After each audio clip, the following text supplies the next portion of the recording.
Добре дојдовте на денешниот прес билтен. Ке се осврнам денеска на две теми. Првата тема е НАТО самитот кој што ни престои, а во врска со интервјуто на министерот за надворешни работи.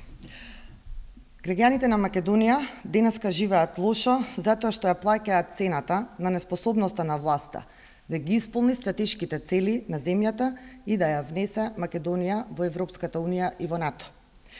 Не сакаме да веруваме дека покрај поддршката која граѓаните, политичките партии и целокупната јавност ја даваат на власта пред самитот во Чикаго, таму Македонија единствено ќе се надева само на однапред најавен и очекуван пораз.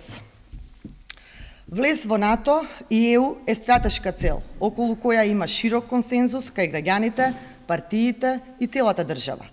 Токму затоа, како што ја поддржавме декларацијата со која се афирмира оваа определба, сакаме јавно да ја изразиме спремноста да дадеме поддршка за тимот кој ќе ни ја представува Македонија во Чикаго, да ги вклучи сите капацитети и да ги вложи сите ресурси за да обезбеди позитивен резултат од предстојниот мајски НАТО самит.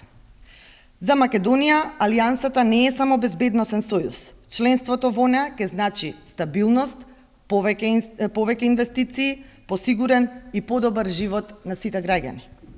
Факт е дека во сите земји кои беа примени во НАТО, странските инвестиции се зголемија повеќекратно за само неколку месеци по приемот во оваа организација. Затоа, владините функционери имаат многу поголема одговорност и обврска целосно да се посветат на исполнувањето на оваа важна задача.